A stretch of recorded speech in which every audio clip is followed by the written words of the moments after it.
Howdy, everybody. So today we're going to talk about a few of my favorite driving tips.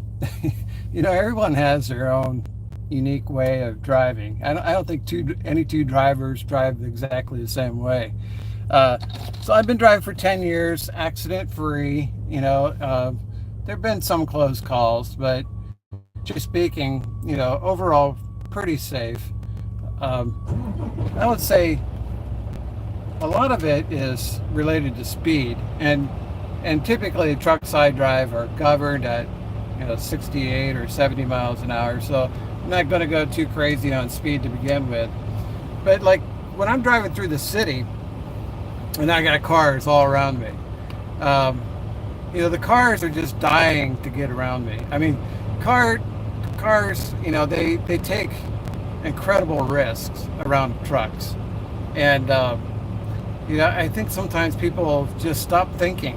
When they see a truck, that their brain just shuts down. you know, and and they do, they do the strangest things. It's like, why would you do that? But they do it, routinely. So it's kind of expected. The unexpected becomes the expected. So I often will slow down a little more in the city to give cars extra room. And when it's challenging for a truck driver because you're being paid by the mile, the clock is ticking, and all this stuff, and you do have a sense of urgency. But you know, you got to try to be fair about it too. And when I come up through a pack of traffic jam, everybody stopped and everything like that. I try to be fair. I'll let cars in front of me, and after a while it becomes no big deal. Now, like say cars are coming off a ramp, okay? There's 10 cars coming off the ramp. Okay, I'll try to be fair. I'll let like half of them get in front of me. But that, don't be too over generous. You do have to move your truck. You can't just block traffic all day and let everybody in front of you. So you do have to, kind of draw a line. And then obviously the 5 cars that didn't get in front of you, they're all mad. It's like, I can't help it. I let a few in front of me, and then the rest of you are just going to have to wait. But that you come across drivers are just plain stupid. And do they brake check me? Yeah, I've many times that's happened. It's because they're mad. I was in their way, and they thought that I should move over.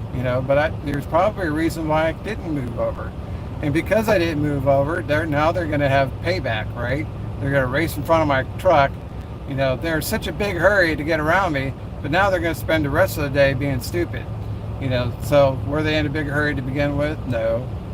But they race in front of me, and then they hit the brakes. And I've learned that honking your horn doesn't make them any smarter. Yeah, most people with common sense would think if a truck driver honks their horn at you, then they're trying to get your attention or prevent you from, causing an accident. It's like, look, you're kind of getting kind of close to my truck. Here's a warning sound to say, hey, wake up. But the stupid ones, we often call them retards. They don't do that. They double down on being retarded. So if you honk your horn, they just double down on that. So I think you're better off if you come across a really bad driver in another car or another truck. You're better off getting off the next exit and taking a 30-minute break rather than continue on down the road with that idiot. You don't want to share the road with somebody who's completely stupid. You're better off getting off the road, get in a rest area, do your 30-minute break, let all the stupid drivers go, and then get back on the road. Even times when I'm driving 2-3 hours at a time, and I've been seeing the same trucks, passing me, and I'm passing them, and you have the same cars and all this stuff. It's always a good idea to shuffle the deck a little bit, and get off the road, take your break, get a new batch of drivers around you. It's something like I've been watching this truck driver for over an hour, He never uses his turn signal. He's driving crappy equipment. Why do I want to be anywhere near him? I don't. I'll pull over, I'll take my break, I'll let that guy continue on down the road, and then when I'm ready, I'll get back on the road, and I got a whole fresh new set of drivers. It's like reshuffling the deck of cards. So these are things that I think about when I'm driving. And then motorcycles, they can be quite unpredictable. I typically give them extra room.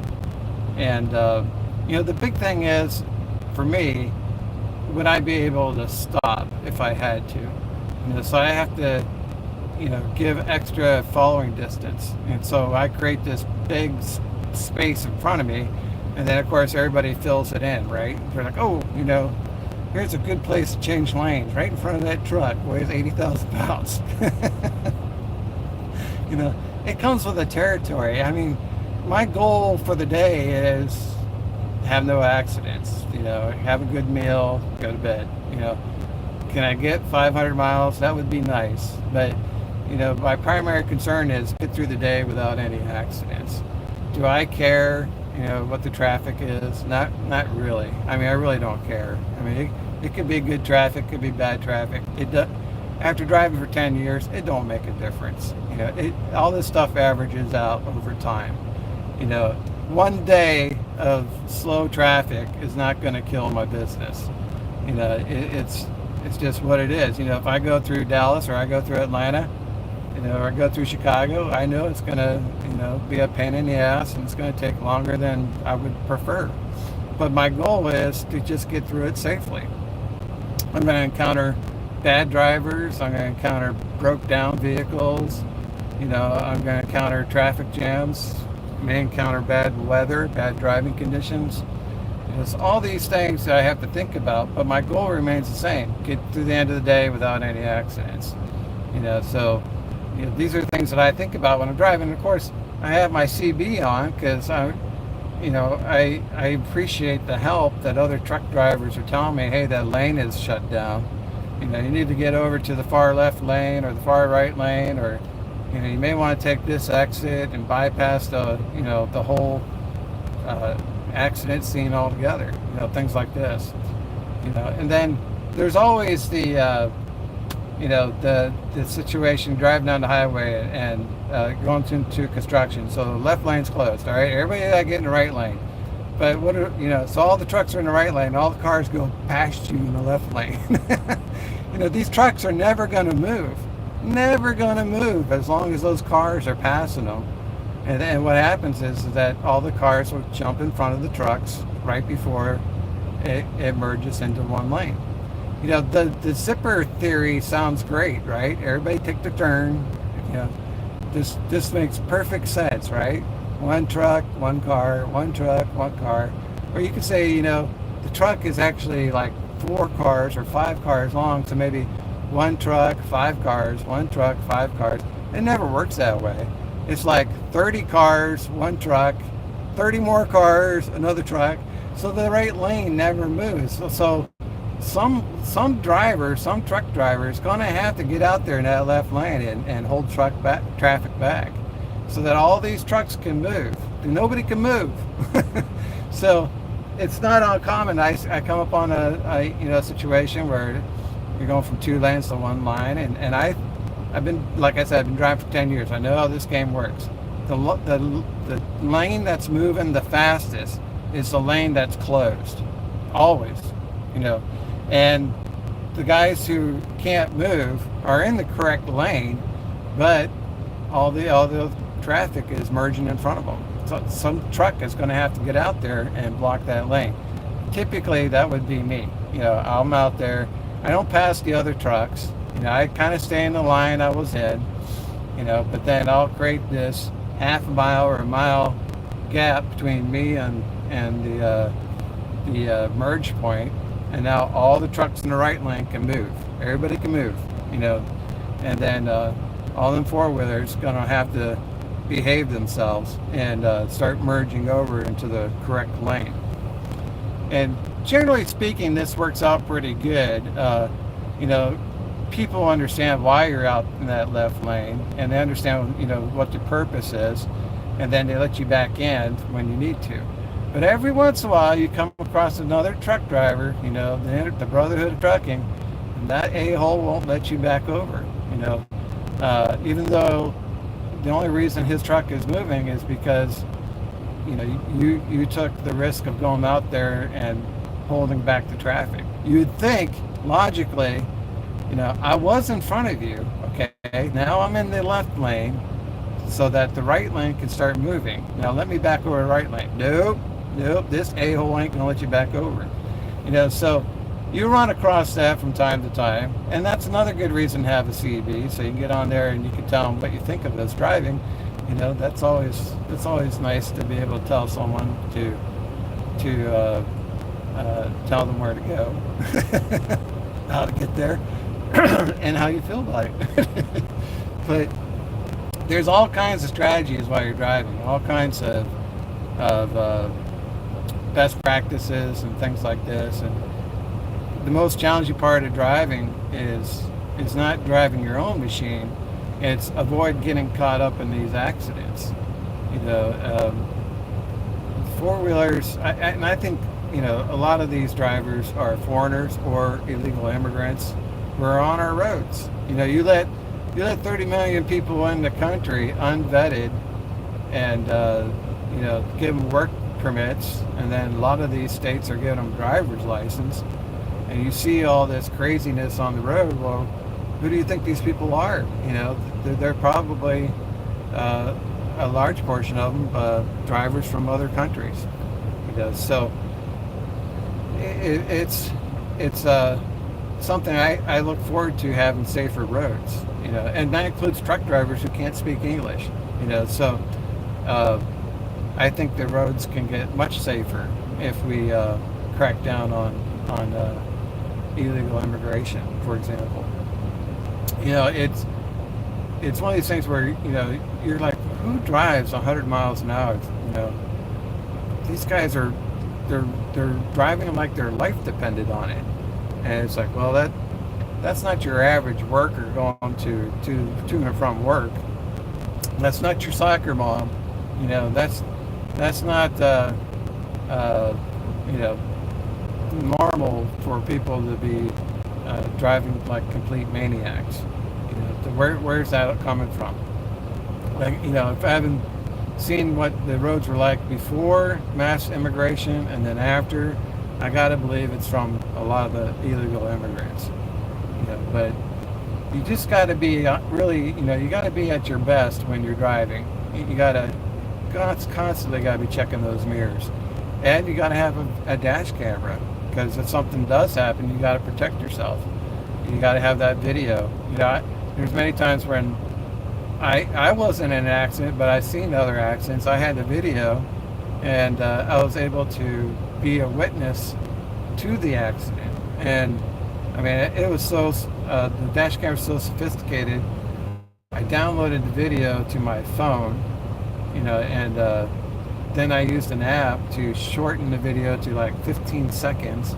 And then I was able to send a text message with the video attached to the officer who's writing the accident report.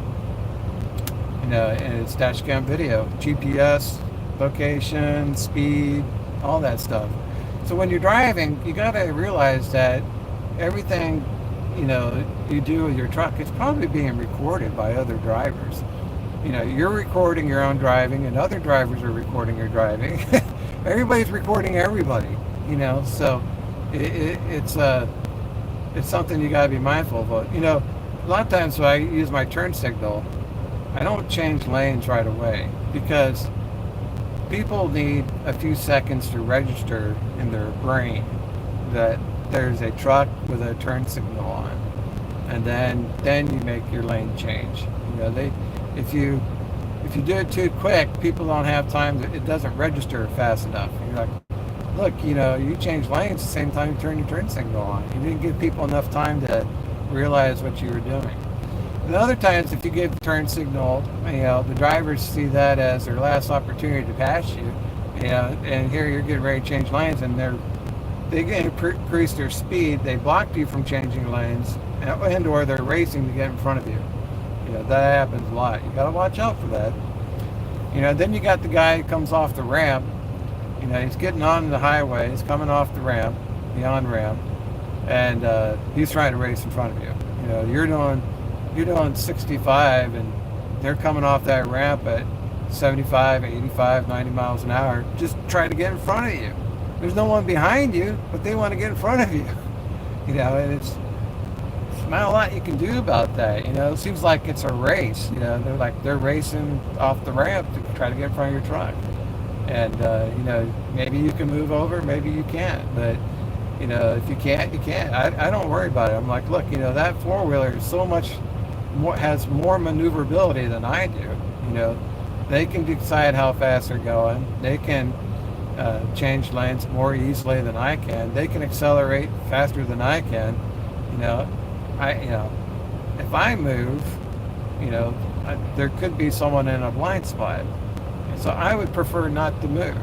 I would prefer to stay in my lane.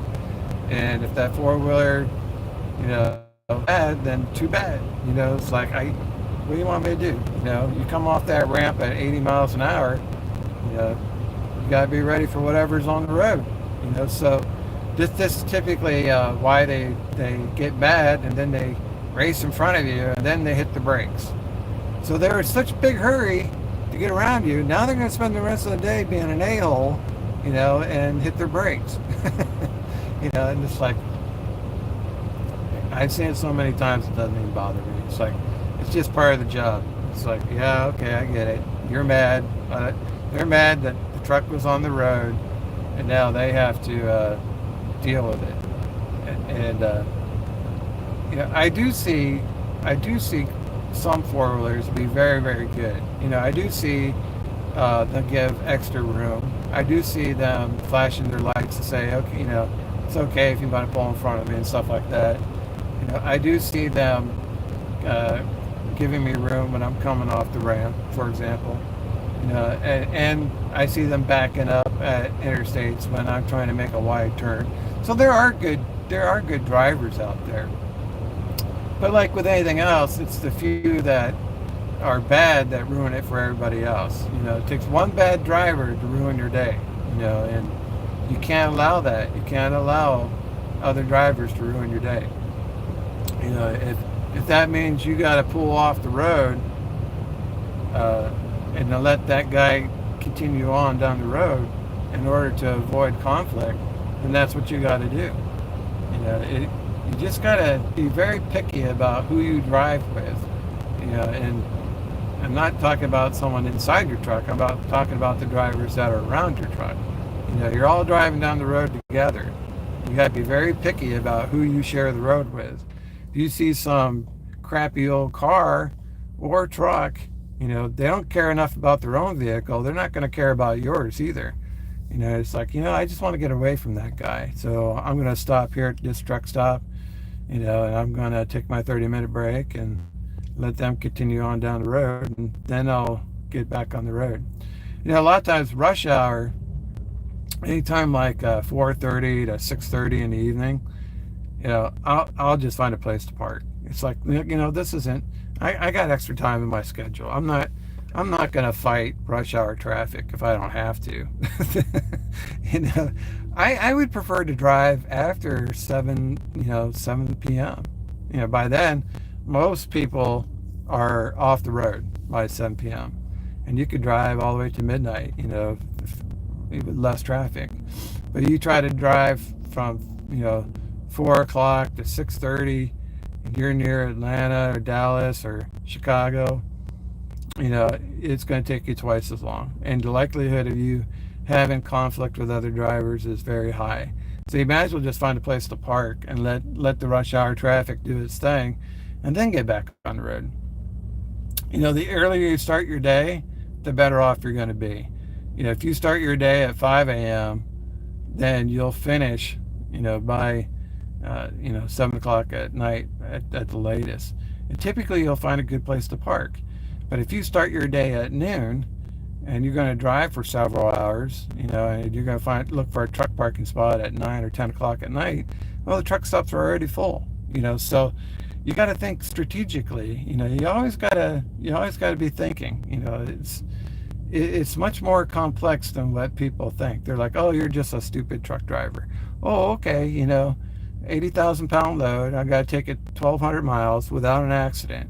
You think any dummy can do that? Uh, if that was the case, then why are there so many accidents? Why do so many people quit? Can you drive 10 years without an accident in a big truck? Rain, sleet, snow, wind. It takes an enormous amount of effort.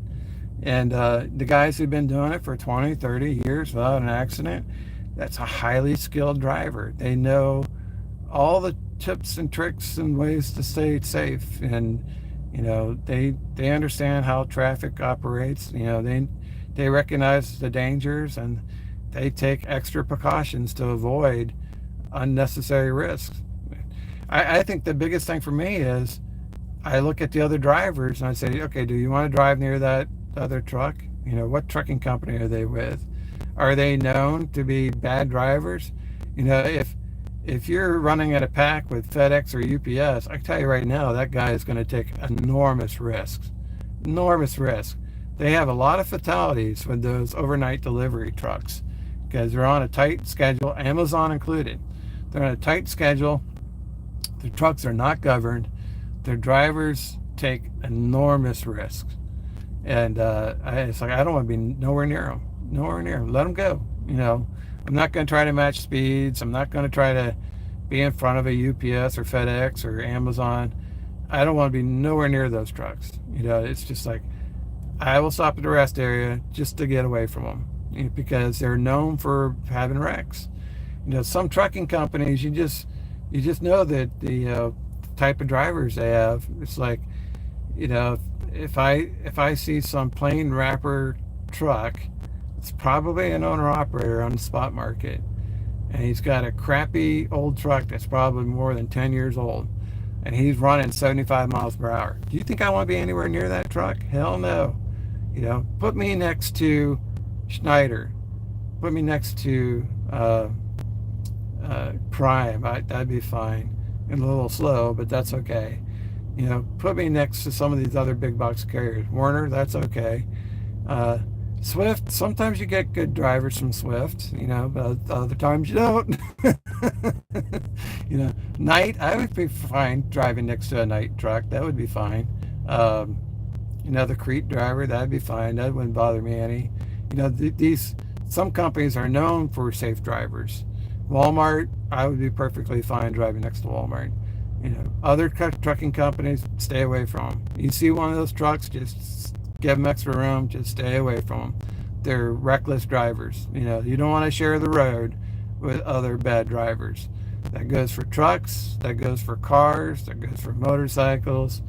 It's not that you're driving unsafe, it's that the other drivers are driving unsafe. So you start looking out for that. If you have doubts about that other car or that other truck, you want to take extra precaution around them. They're like, look, I just saw that car, do something stupid. I don't want them nowhere near me, and even though you got the dash camera, it's like, the dash camera is your last line of protection. You don't want to have to rely on it unless you have to. It's like, I really don't want to, have to deal with the paperwork of a police report and insurance companies and rely on the dash cam video. That's my last line of defense. If I have to, I have it. But I would prefer not to do it. Insurance companies are horrible to deal with. You don't want to have to deal with insurance companies if you don't have to. It's much better for you to take extra time, avoid the conflict altogether, than have to deal with the insurance company. You don't want to be in one of these he said, she said situations either. People always blame the truck driver, and even the police, they will have a higher expectation from the truck driver. Because you're elevated higher, your seat is higher, you're able to see more around you. And so the cops often expect more from the truck driver. You are a professional driver. The cars are not professional drivers. They're amateurs. They don't drive for a living. You drive for a living. So is the car being stupid? Yes. But as a professional driver, did you account for them being stupid? It's like, I can't account for every stupid person out here, but you try to do the best you can and have that video in case something does happen, because I guarantee you they're going to blame the truck driver. First thing they're going to do is they're blame the truck driver. So you want that video. All right, guys, it was a little longer video than I wanted, so we'll wrap this up. But there are strategies involved in how to drive safely. Every driver out here has learned, what their own unique way of how they're going to try to stay safe. There's too many scenarios to say, this is always the best way to do it. There's so many different combinations of incidents. It's like, this is kind of like a skill. It's something you learn how to do over time, how to stay safe. It just comes with experience. All right, guys, that's all I got for you. Thanks for watching. We'll see you on the internet.